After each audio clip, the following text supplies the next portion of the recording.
ஆரம்பிக்கலாம். இப்போ நீங்க மாச கடைசியில உங்க பேங்க் பேலன்ஸ் செக் பண்ணும்போது, ஒரு திகில் படம் பார்க்குற மாதிரி ஒரு பதட்டம் வருதா உங்களுக்கு? தொண்டையில ஒரு வறட்சி, "ஐயோ! இவ்ளோதான் இருக்கா? அடுத்த மாசம் செலவுகள எப்படி சமாளிக்க போறோம்?" அப்படிங்கிற ஒரு இனம் புரியாத பயம்? ஆமா. அந்த நெஞ்சுக்குள்ள ஒரு சின்ன நடுக்கம் வரும் இல்லையா? எக்ஸாக்ட்லி. இது நீங்க எப்பவாவது உணர்ந்திருக்கீங்களான்னு யோசிச்சு பாருங்க. ஏன்னா இது உங்களுக்கு மட்டுமே நடக்கிற ஒரு தனிப்பட்ட பிரச்சனை கிடையாது. இன்னைக்கு நம்மளோட இந்த ஆழ்ந்த அலசல்ல மனிதர்களோட ஆகப்பெரிய பிரச்சனையான இந்த பணக்கவலை பத்தியும், அதற்கான தீர்வு பத்தியும் தான் பேச போறோம். ரொம்ப முக்கியமான டாபிக் இது. ஆமா. அதுவும் 2500 வருஷத்துக்கு முன்னாடி புத்தர் முன்வைத்த ஒரு ஆழமான தத்துவத்த வச்சு தான் இன்னைக்கு நாம அலச போறோம். இது ஏதோ வெறும் பழங்கால தத்துவம்னு நினைச்சிட வேண்டாம். இன்னைக்கு இருக்கிற இந்த கிரெடிட் கார்டு, அப்புறம் இஎம்ஐ சூழல்ல சிக்கி தவிக்கிற மாடர்ன் உலகத்துக்கும் இது ரொம்ப துல்லியமா பொருந்தும். கண்டிப்பா. அதாவது நீங்க ஆரம்பத்துல சொன்ன அந்த பதற்றம் இருக்கு இல்லையா? அது வெறுமனே நம்பர் சம்பந்தப்பட்ட விஷயம் மட்டும் இல்ல. அது மனிதனோட அடிப்படை பாதுகாப்பு உணர்வோடும், அவனோட எதிர்காலம் குறித்த ஒரு ஆழமான கற்பனையோடும் தொடர்புடையது. கரெக்ட். இப்போ புத்தரோட போதனைகள் சுட்டிக்காட்டுற ஒரு முக்கியமான வரி என்னன்னா, அதிக பயமும் ஆசையும் தான் மனத்துன்பத்தோட உண்மையான காரணம் அப்படிங்கிறது. இது மேலோட்டமா பார்க்குற ரொம்ப எளிமையான ஒரு விஷயமா தோணலாம். ஆமா, ரொம்ப சிம்பிளா இருக்கு கேக்குறதுக்கு. ஆனா மனித மூளை எப்படி செயல்படுது, குறிப்பா பொருளாதாரம் சார்ந்த விஷயங்கள்ல அது எப்படி முடிவுகளை எடுக்குது அப்படிங்கறத ஆழமா புரிஞ்சுக்க இந்த வரி ஒரு மிகச்சிறந்த தொடக்க புள்ளியா அமையும். ஆனா ஒரு நிமிஷம் இங்கதான் எனக்கு ஒரு பெரிய முரண்பாடு தோணுது. அதாவது பணம் இல்லனா நிம்மதி கெடும் அப்படிங்கிறது ரொம்ப வெளிப்படையான யதார்த்தமான ஒரு விஷயம் தானே. நிச்சயமா. நாளைக்கு வாடகை கொடுக்கணும், இல்ல ஒரு மெடிக்கல் செலவுக்கு பணம் வேணுங்கிற நிலைமையில இருக்க ஒருத்தனுக்கு பயம் வர்றது ரொம்ப இயற்கை. இதுல எப்படி பயம் மற்றும் ஆசைதான் மூல காரணம் அப்படின்னு பழிய மனசு மேல போட முடியும்? பண பற்றாக்குறை தானே உண்மையான பிரச்சனை. இது ரொம்ப நியாயமான கேள்வி. இப்போ கோடிக்கணக்குல பணம் வச்சிருக்கவங்களுக்கும் இந்த பயமும் ஆசையும் நிம்மதியை கெடுக்கதான்னு நீங்க கேக்குறீங்க, கரெக்டா? ஆமா, அவங்களுக்கு பற்றாக்குறை இல்லையே. இங்க தான் நாம ஒரு விஷயத்தை பிரிக்கணும். அதாவது அடிப்படை தேவைகளை பூர்த்தி செய்ய பணம் இல்லாம தவிக்கிறதையும், இந்த பணக்கவலை அப்படிங்கிற உளவியல் நோயையும் நாம பிரிச்சு பார்க்கணும். பசி, தங்குமிடம் மாதிரியான விஷயங்களுக்கான போராட்டம் வேற. ஓகே, அது சர்வைவல். ஆமா. ஆனா நாம இங்க பேசுறது அடிப்படை தேவைகள் எல்லாம் பூர்த்தியான பிறகும் கூட மனிதர்களை துரத்துற அந்த மனத்துன்பத்தை பத்தி. இதுல ஆச்சரியமான விஷயம் என்னவென்றால், மனித மூளையோட ஒரு தனித்துவமான குணம் இருக்கு. அது லாபத்தை விட இழப்ப அதிக வலியோட உணரும்படி வடிவமைக்கப்பட்டிருக்கு. ஓ, அதாவது சைக்காலஜில சொல்லுவாங்களே லாஸ் அவர்ஷன். எக்ஸாக்ட்லி. இழப்பின் மீதான அதீத பயம்னு சொல்லுவாங்க. ஒருத்தருக்கு 10 லட்சம் ரூபாய் லாபமா வரும்போது கிடைக்கிற சந்தோஷத்தை விட ஒரு 10,000 ரூபாய் நஷ்டமாகும்போது ஏற்படுற வலி 2 மடங்கு அதிகமா இருக்கும். புத்தர் குறிப்பிடுற அந்த அதிக பயம் இதுதான். ஓஹோ, அப்போ தங்கிட்டு இருக்கிறதெல்லாம் எங்கே தன்னை விட்டு போயிருமோங்கிற பயம். ஆமா. நாளைக்கு பிசினஸ் அறிஞ்சிருமோ அப்படிங்கிற அந்த அதீத நடுக்கம். அதனால தான் நீங்க பாத்தீங்கன்னா பல கோடிகளை ஷேர் மார்க்கெட்ல இன்வெஸ்ட் பண்ணிருக்கவங்க கூட ஒரு சின்ன வீழ்ச்சி நடக்கும்போது ரொம்ப மனமுடைஞ்சு போயிடுறாங்க. கரெக்ட். அங்க பண பற்றாக்குறை இல்ல, ஆனா அந்த பயம் இருக்கு. ஆமா. தங்கிட்ட இருக்கும் பாதுகாப்பு கவசம் பறிபோயிருமோங்கிற கற்பனை பயமே பாதி நிம்மதியா குடிச்சிருது. அப்படி என்றால் அந்த ஆசை அப்படிங்கிற கூறு எப்படி வேலை செய்யுது? இப்போ நமக்கு தேவையானது ஆசைப்படுறதுல என்ன தவறு இருக்க முடியும்? தேவையானதை விரும்புறது ரொம்ப இயல்பானது தான். ஆனா இங்க பிரச்சனை கட்டுக்கடங்காத எல்லை மீறிய பேராசை தான். மனிதனோட ஆசை ஒரு முடிவில்லா ஓடுதலத்தை, அதாவது ஒரு ட்ரெட்மில் மாதிரி. நீங்க அந்த ட்ரெட்மில்ல வேகமா ஓடிக்கிட்டே இருப்பீங்க, மூச்சு வாங்கும், வியர்க்கும். ஆனா ஆனா நின்ன இடத்தை விட்டு ஒரு இன்ச் கூட முன்னாடி போயிருக்க மாட்டோம். கரெக்ட். இப்போ உதாரணத்துக்கு ஒரு சாதாரண 2 வீலர்ல போறவர் ஒரு சின்ன கார் வாங்கினா நிம்மதியா இருக்கலாம்னு நினைக்கிறாரு.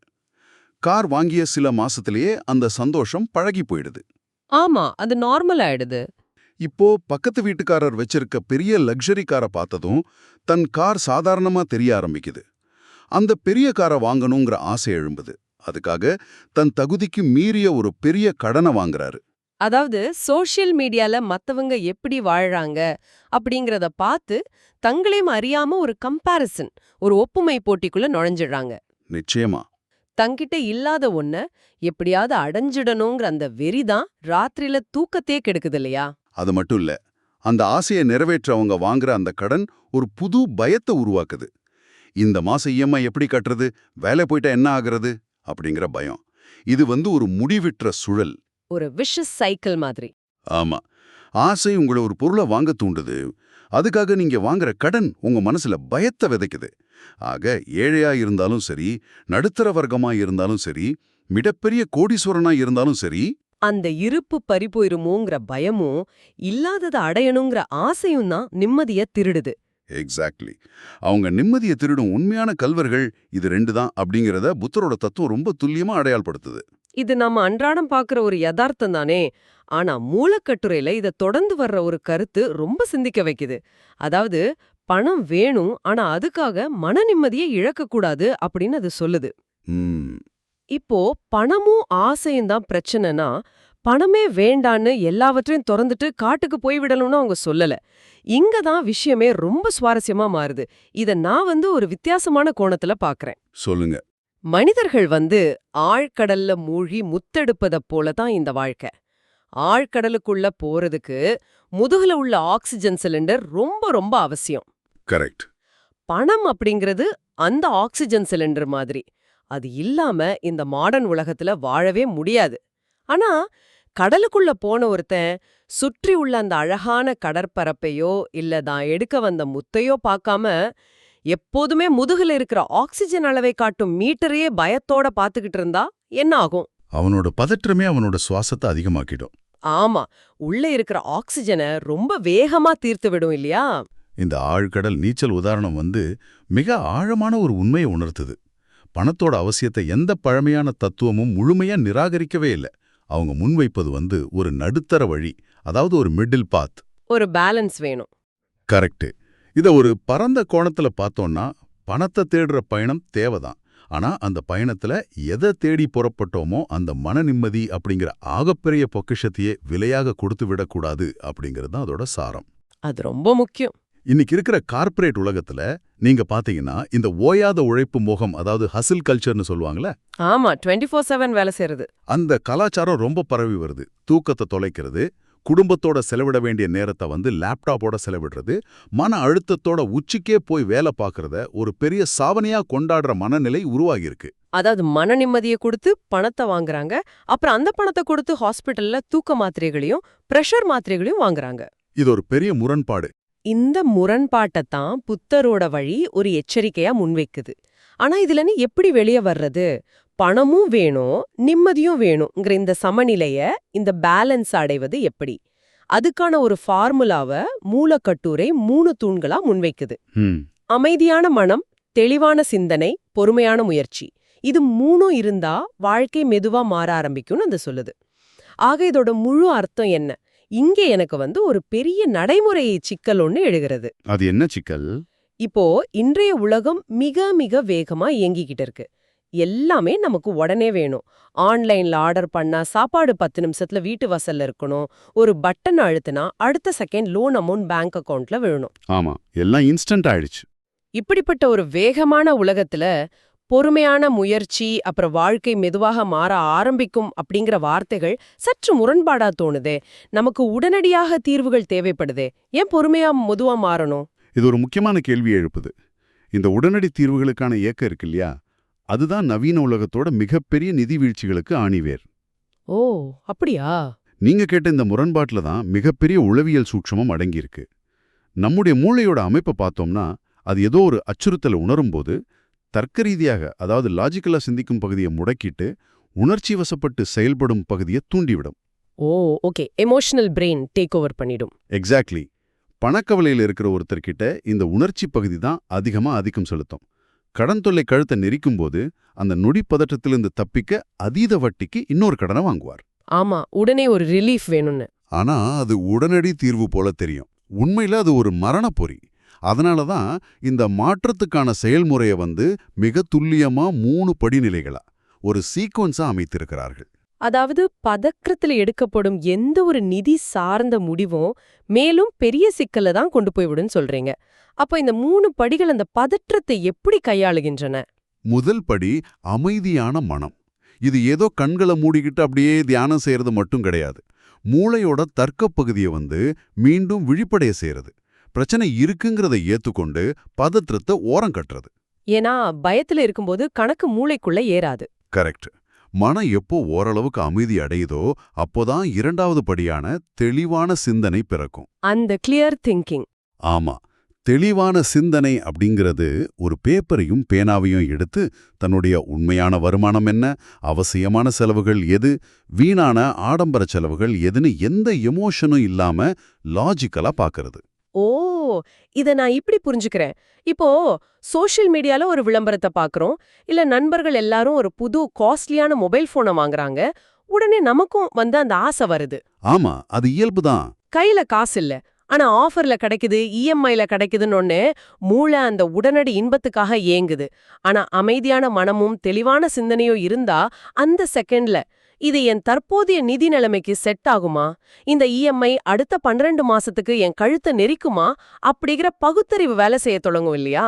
ரொம்ப சரியா சொன்னீங்க. அந்த தெளிவான சிந்தனை வந்த பிறகுதான் மூன்றாவது படியான பொறுமையான முயற்சி அப்படிங்கறதே சாத்தியமாகும். ஒரு பெரிய கடனை அடைக்கணும்னாலோ அல்லது ஒரு நல்ல இன்வெஸ்ட்மெண்ட் செஞ்சு செல்வத்தை பெருக்கணும்னாலும் அது ஒரே ராத்திரியில நடக்கிற மேஜிக் கிடையாது. அதுக்கு தொடர்ச்சியான ஒழுக்கமான பொறுமையான சிறு சிறு முயற்சிகள் தேவை.